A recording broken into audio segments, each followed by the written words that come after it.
ಬೆಂಗಳೂರು ದಕ್ಷಿಣ ಜಿಲ್ಲೆಯ ಚನ್ನಪಟ್ಟಣ ತಾಲೂಕಿನ ಕೆರೆಗಳ ಸ್ಥಿತಿಗತಿಗಳು, ಸಾರ್ವಜನಿಕರು ಎದುರಿಸುತ್ತಿರುವ ಸಮಸ್ಯೆಗಳನ್ನು ಅರಿಯಲು ಭೇಟಿ ನೀಡಿರುವುದಾಗಿ ರಾಜ್ಯದ ಉಪಲೋಕಾಯುಕ್ತರಾದ ನ್ಯಾಯಮೂರ್ತಿ ಕೆಎನ್ ಫಣೀಂದ್ರರವರು ತಿಳಿಸಿದರು.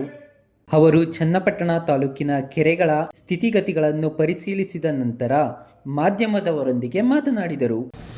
ಈಗ ಒಟ್ಟು ಇವತ್ತು ಬೆಳಗ್ಗೆಯಿಂದ ಸುಮಾರು 9 ಜಾಗಗಳನ್ನು ವಿಸಿಟ್ ಮಾಡಿದ್ದೀವಿ.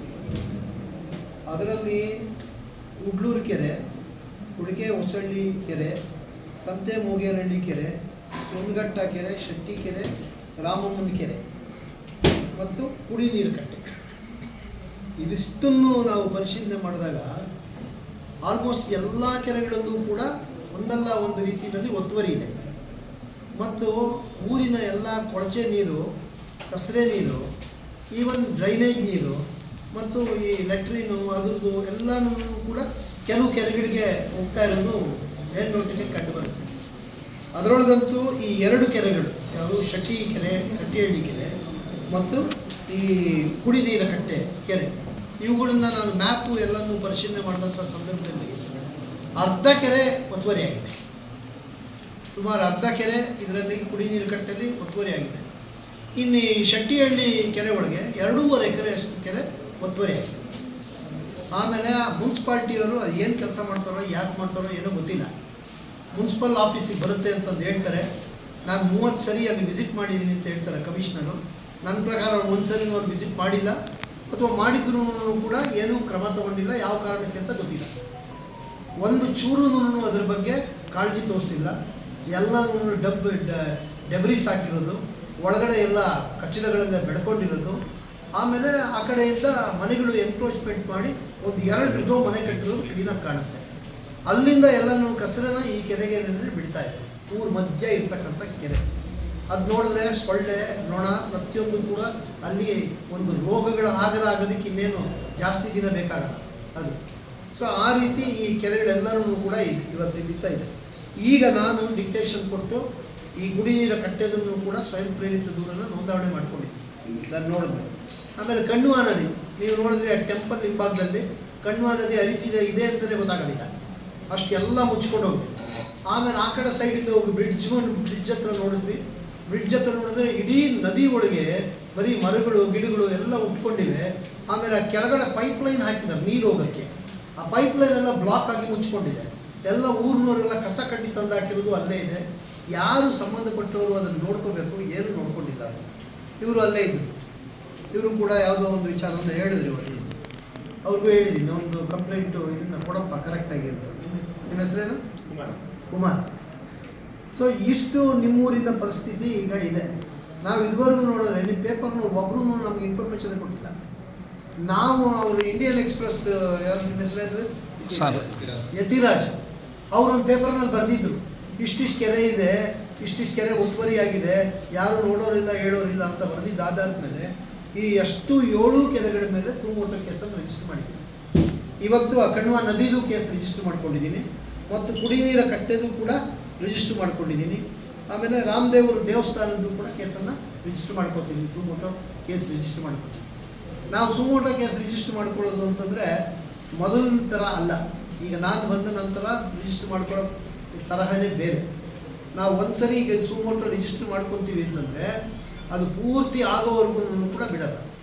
ಈಗ ನಾನು ಬೇರೆ ಡಿಪಾರ್ಟ್ಮೆಂಟ್ಗಳೆಲ್ಲ ವಿಚಾರಿಸಿದಾಗ ಇಲ್ಲಿ UGDನೇ ಆಗಿಲ್ಲ.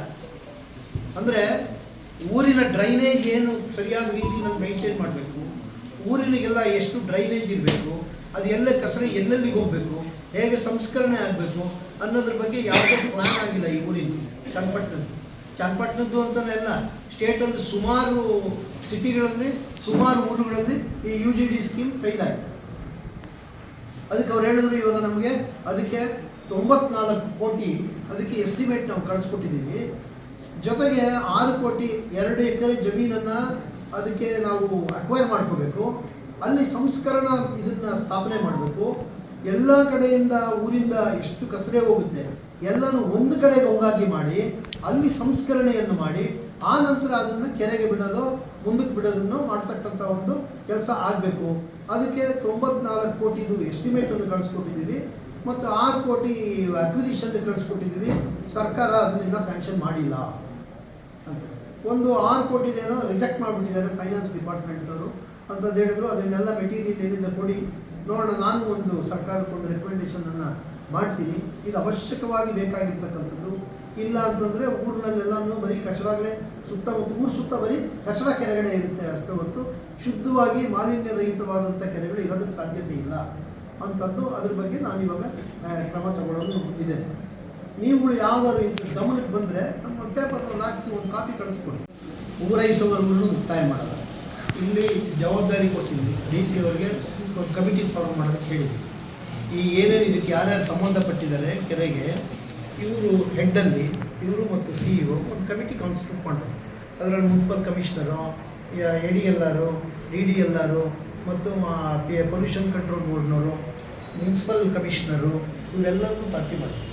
ಒಂದು ಕಮಿಟಿ ಕಾನ್ಸ್ಟಿಟ್ಯೂಟ್ ಮಾಡಿ ನೀವು ಅದನ್ನು ನಮ್ಮಲ್ಲಿ ಏನೇನು ಕೇಸುಗಳಿದೆ ಅದ್ರಿಗೆ ಏನೇನು ಪ್ರೋಗ್ರೆಸ್ ಆಗ್ತಾ ಇದೆ ಮಾನಿಟ್ರ್ ಮಾಡಿ. ಅವ್ರು ಮಾನಿಟ್ರ್ ಮಾಡಿದ್ರೆ ಅವಾಗ ಸರಿಯಾಗಿ ದಾರಿ ಬರ್ತಾರೆ. ಯಾಕೆಂದರೆ ನೀವಿಲ್ಲಿ ಸಡನ್ನಾಗಿ ಇನ್ಸ್ಪೆಕ್ಟ್ ಮಾಡ್ಬೋದು. ನಾನು ಪ್ರತಿ ಸರಿ ನಾನು ಬಂದು ಹೋಗೋಕ್ಕಾಗಲ್ಲ, ಇಡೀ ಸ್ಟೇಟ್ಗೆ ಎಷ್ಟು ಅಂತ ಸುತ್ತಕ್ಕಾಗುತ್ತೆ. ಅಲ್ಲೂ ನಾವು ಪ್ರತಿ ತಿಂಗಳು ಹೋಗ್ತೀವಿ ಒಂದೊಂದು ಡಿಸ್ಟಿಕ್ಗೆ. ಆಫೀಸಲ್ಲಿರ್ತಕ್ಕಂಥ ಕೆಲಸನೇ ಸಾಕಷ್ಟು ಇರುತ್ತೆ ನಮಗೆ. ದಿನ ಒಂದು 300-350 ಫೈಲ್ ನೋಡಬೇಕು. ಇದಲ್ಲದೆ ಕೆಲಸ ಡಿಸ್ಟ್ರಿಕ್ಟಿಗೆ ಹೋದರೆ ಒಂದು ದಿವಸಕ್ಕೆ 300-300-300 ಫೈಲ್ ಬಂದು ಕೂತ್ಕೊಂಡಿರ್ತೀವಿ, ಅಷ್ಟು ನೋಡಬೇಕು.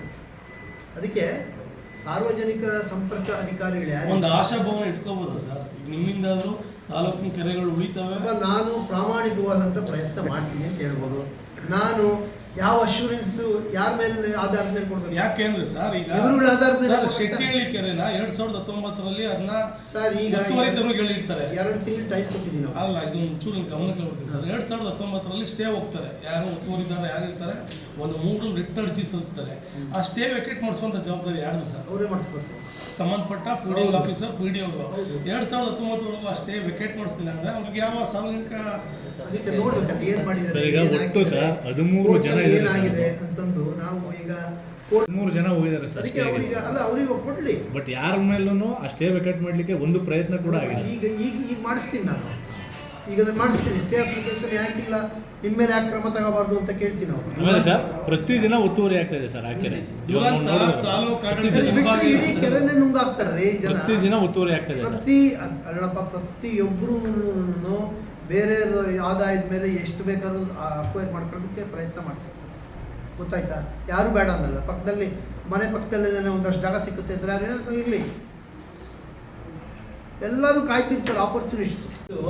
ಅದಕ್ಕೆ ಒಬ್ಬರು CEO, ಒಬ್ಬರು DC, ಒಬ್ಬರು SP, 3 ಜನ ಆ ಜಿಲ್ಲೆಗೆ ಒಳ್ಳೆಯದಿದ್ದರೆ ಆ ಜಿಲ್ಲೆಯ ಕಲರೇ ಚೇಂಜ್ ಮಾಡ್ತಾರೆ. ಸಮಗ್ರ ಅಭಿವೃದ್ಧಿ ಮಾಡ್ತಾರೆ ಅವರು ಒಳ್ಳೆಯವಿದ್ದಾರೆ.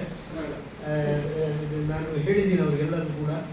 ಕೆಲವೊಂದು ಸಮಯದಲ್ಲಿ ಅವ್ರದ್ದೇ ಆದಂಥ ಒಂದು ಕನ್ಸ್ಟ್ರೈನ್ಸ್ ಇರುತ್ತೆ. ನೀವು ಹೇಳಿದಷ್ಟು ಸುಲಭವಾಗಿ, ನಾನು ಹೇಳಿದಷ್ಟು ಸುಲಭವಾಗಿ ಅವ್ರು ಕೆಲಸ ಮಾಡೋದು ತುಂಬ ಬ್ಯಾಲೆನ್ಸಿಂಗ್ ಆಗಿ ಮಾಡಬೇಕು. ಅವ್ರಿಗೂ ಕೆಲವು ಟಿಪ್ಸ್ ಕೊಟ್ಟಿದ್ದೀನಿ ಹೆಂಗೆ ಮಾಡೋದು ಅಂತ, ಯಾರ್ಯಾರು ಹೆಂಗೆ ಹ್ಯಾಂಡ್ಲ್ ಮಾಡಬೇಕು ಅಂತನ್ನೋದು ಅವ್ರಿಗೂ ಕೆಲವು ಟಿಪ್ಸ್ ಹೇಳ್ಕೊಟ್ಟಿದ್ದೀನಿ. ಹಾಗೆ ಮಾಡಿ ಆದಷ್ಟು ಅವ್ರಿಗೆ ಹೇಳಿದ್ರು, ಸರ್ ನಾನು ಲಾಯರ್ ಆಗಿದ್ದಿದ್ರೆ ಇದಕ್ಕಿಂತ ಚೆನ್ನಾಗಿ ಉಳ್ಕೊಂಡು ಆರಾಮಾಗಿ ಬಂಗ್ಲೆ ಇಟ್ಕೊಂಡು ನೆಮ್ಮದಿಯಾಗಿರ್ಬೋದಾಗಿತ್ತು ಅಂತಂದರು. ನಾನು ಹೇಳಿದೆ, ನೀವು ಈ ಕೆಲಸಕ್ಕೆ ಬಂದಾಗ ಎಷ್ಟು ಜನ ಸಾರ್ವಜನಿಕರಿಗೆ ನೀವು ಸಹಾಯ ಮಾಡಬೇಕು, ಇಡೀ ಸಮಾಜಕ್ಕೆ ಎಷ್ಟು ನಿಮ್ಮಿಂದ ಕೊಡುಗೆ ಕೊಡ್ಬೋದು.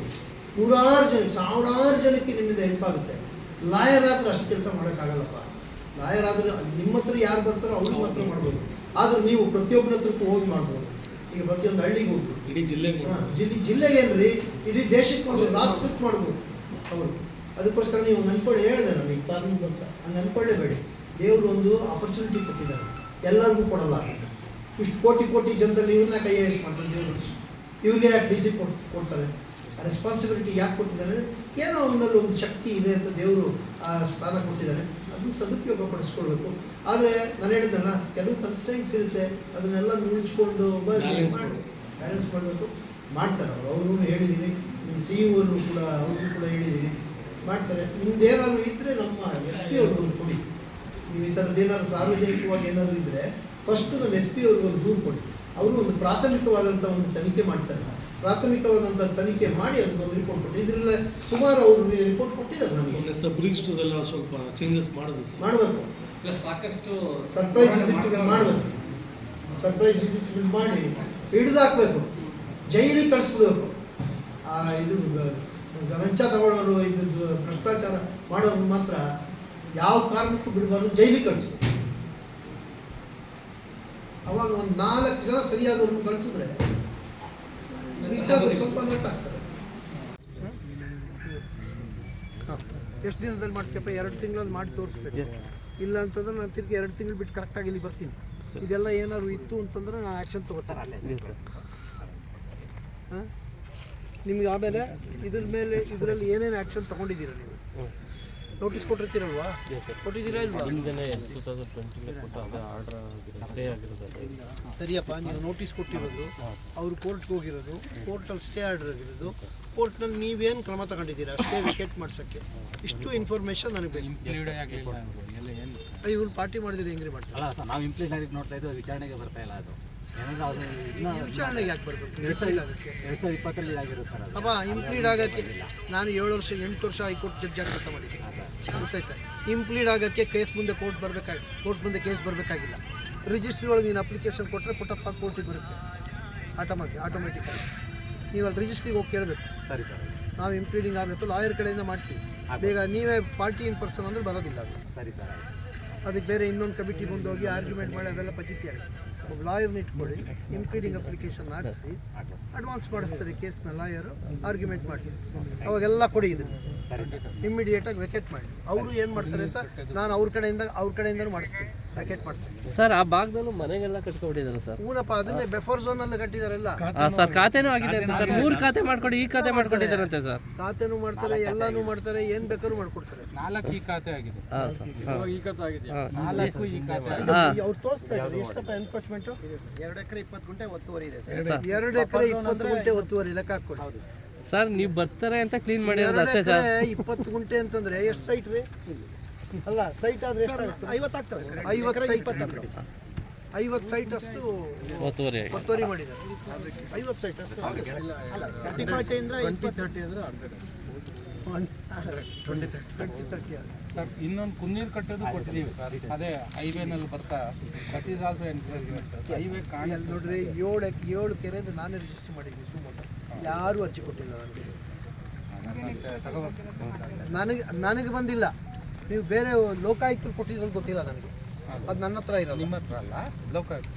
ನಾನು ಇವ್ರು ಯಾರು ನಿಮ್ಮೂರಿನವ್ರು ಯತಿರಾಜು, ಅವ್ರು ಪೇಪರ್ನಲ್ಲಿ ಹಾಕ್ಸಿದ್ರು ಇಂಡಿಯನ್ ಎಕ್ಸ್ಪ್ರೆಸ್ನಲ್ಲಿ, ಕೆರೆಗಳೆಲ್ಲ ಹಿಂಗೆ ಒತ್ತುವರಿ ಆಗಿದೆ, ಸರ್ಕಾರಿ ಅಧಿಕಾರಿಗಳು ಕ್ರಮ ತಗೋತಿಲ್ಲ ಅಂತ. ಅದ್ರ ಮೇಲೆ 7 ಕೇಸ್ ರಿಜಿಸ್ಟರ್ ಮಾಡಿದ್ದೀನಿ, ಗೊತ್ತಾಯ್ತಾ? 7 ಕೆರೆಗಳು ಸರಿ ಹೋಗೋರು ಬಿಡೋಲ್ಲ. 6 ತಿಂಗಳಾಗಿ ವರ್ಷ ಆಗಿ ಒಟ್ಟಿನಲ್ಲಿ ಅದೆಲ್ಲ ಕ್ಲಿಯರ್ ಆಗಬೇಕು. ಇದನ್ನು ಏನಪ್ಪ 2 ಗಂಟೆ ಪ್ರತಿ 15 ದಿವಸಕ್ಕೊಂದ್ಸರಿ ಪ್ರೋಗ್ರೆಸ್ ರಿಪೋರ್ಟ್ ಕೊಡಬೇಕು. ಇವ್ರದ್ದು ರಿಜಿಸ್ಟರ್ ಇವ್ರದ್ದು ಅಡ್ರೆಸ್ ನೋಟ್ ಮಾಡ್ಕೊಂಡು ಮಹೇಂದ್ರ ಕುಮಾರ್. ಆಮೇಲೆ ಇವ್ರು ಯಾರು AD ಯಾರು ಬರ್ತಾರೆ ನೋಡಿದ್ರೆ ನೀವು ಮಾನಿಟ್ರ್ ಮಾಡಬೇಕು. ಅವ್ರ ಜೊತೆ ಅರ್ಥ ಆಯ್ತಾ? ಅವ್ರು ಏನು ಮಾಡ್ತಾರೆ ಅಂತಂದು ಮಾನಿಟ್ರ್ ಮಾಡಬೇಕು. ಇಲ್ಲ ಯಾರು ನೆಕ್ಸ್ಟ್ ಇದಕ್ಕೆ ಯಾರು PD ಬರ್ತಾರೆ, ಪ್ರಾಜೆಕ್ಟ್ ಡೈರೆಕ್ಟರ್ ಸೂಪರ್ವೈಸರ್ಸ್. ಅವರು ಪ್ರಾಜೆಕ್ಟ್ ಡೈರೆಕ್ಟರ್ ಅಂದರೆ ಯಾರು? IAS ನೀವೇನಾ? ನೀವು ಮಾನಿಟ್ರ್ ಮಾಡಬೇಕು, ಅವ್ರು ಕೆಲಸ ಮಾಡ್ತಾರಾ ಇಲ್ವಾ? ಇದು ನಿಮ್ಮೂರು, ನಿಮ್ಮ ಸಂಬಂಧಪಟ್ಟಿದ್ದು ನಿಮ್ಮ ಆಸ್ತಿ, ಇದು ಮುನ್ಸಿಪಲ್ ಆಸ್ತಿ. ಇದು ನೀವು ಉಳಿಸ್ಕೊಂಡಿದ್ರೆ ಯಾರು ಉಳಿಸ್ಕೋಬೇಕು? ಜನಗಳಿಗೆ ಬಿಟ್ಟರೆ ಕೆರೆ ಪೂರ್ತಿ ನುಂಗಾಕ್ಬಿಡ್ತಾರೆ. 2.5 ಎಕರೆ ನುಂಗಿದ್ದಾರೆ, ಗೊತ್ತಾಯ್ತಾ? ಇನ್ನೆಲ್ಲ ನುಂಗ್ತಾರೆ. ಒಟ್ಟು ಎಷ್ಟು ಎಕರೆ ಇದು? 24 ಎಕರೆ. 24 ಎಕರೆ 2.5 ಎಕರೆ ಹೋಗಿದೆ. ಬಫರ್ ತೊಗೊಂಡ್ರೆ ಬಫರು ಮಾರ್ಕ್ ಮಾಡಬೇಕು, ಗೊತ್ತಾಯ್ತಾ? ಬಫರು ಮಾರ್ಕ್ ಮಾಡಿ ಅವ್ರಿಗೆ ನೋಟಿಸ್ ಕೊಡಿ. ಬಫರಲ್ಲಿ ಯಾರ್ಯಾರು ಕಟ್ಟಿದ್ದಾರೆ, ಪರ್ಮನೆಂಟ್ ಸ್ಟ್ರಕ್ಚರ್ಸ್ ಯಾರ್ಯಾರು ಕೊಟ್ಟಿದ್ದಾರೆ ಅವ್ರಿಗೆಲ್ಲ ನೋಟಿಸ್ ಕೊಡಿ. ಅವ್ರು ಕೋರ್ಟ್ಗೆ ಹೋಗ್ಲಿ. ನೀವು ಅದು ಬೇಡ, ನಿಮ್ಮ ಕೆಲಸ ಮಾಡಬೇಕಲ್ಲ, ನಿಮ್ಮ ಕರ್ತವ್ಯನೇ ಮಾಡದೆ ಕೂತ್ಕೊಂಡ್ರೆ ಏನು ಮಾಡೋದು? ಬಾರ್ಡರ್ ಫಿಕ್ಸ್ ಮಾಡಬೇಕು, ಬಫರ್ ಝೋನ್ ಫಿಕ್ಸ್ ಮಾಡಬೇಕು, ಎಲ್ಲೆಲ್ಲಿ ಬೌಂಡ್ರಿ ನೀವು ಕರೆಕ್ಟಾಗಿ ಫಿಕ್ಸ್ ಮಾಡ್ಬೋದು ಅಲ್ಲೆಲ್ಲ ಫೆನ್ಸಿಂಗ್ ಮಾಡಿಸಿ. ಎಷ್ಟು ಚೆನ್ನಾಗಿದೆ ರೀ, ಇಲ್ಲಿ ಸೆಂಟ್ರಲ್ ಇದೆ. ನೀವು ಸುತ್ತ ಎಲ್ಲ ಪಾತ್ವೆ ಗೀತ್ವೆ ಮಾಡಿ, ಜನರು ಓಡಾಡೋದಕ್ಕೆ ಮಾಡಿ, ಒಳಗಡೆ ಎಲ್ಲ ಮಕ್ಕಳು ಆಟ ಆಡೋದಕ್ಕೆ ಪಾರ್ಕ್ ಗೀರ್ಕ್ ಎಲ್ಲ ಮಾಡ್ಕೋಬೋದು. ಹಾಂ, ಇದೇ ಸಂದರ್ಭದಲ್ಲಿ ಜಿಲ್ಲಾಧಿಕಾರಿ ಯಶವಂತ್ ವಿ ಗುರುಕರ್, ಜಿಲ್ಲಾ ಲೋಕಾಯುಕ್ತ ಪೊಲೀಸ್ ವರಿಷ್ಠಾಧಿಕಾರಿ ಸ್ನೇಹ, ಉಪವಿಭಾಗಾಧಿಕಾರಿ ಬಿನೋಯ್, ಚನ್ನಪಟ್ಟಣ ತಹಸೀಲ್ದಾರ್ ಗಿರೀಶ್, ತಾಲೂಕು ಪಂಚಾಯಿತಿ ಕಾರ್ಯನಿರ್ವಹಣಾಧಿಕಾರಿ ಸಂದೀಪ್, ನಗರಸಭೆ ಆಯುಕ್ತ ಮಹೇಂದ್ರ, ನೀರಾವರಿ ಇಲಾಖೆಯ ಅಧಿಕಾರಿ ಸುರೇಶ್ ಹಾಗೂ ಸಂಬಂಧಿಸಿದ ಅಧಿಕಾರಿಗಳು ಉಪಸ್ಥಿತರಿದ್ದರು.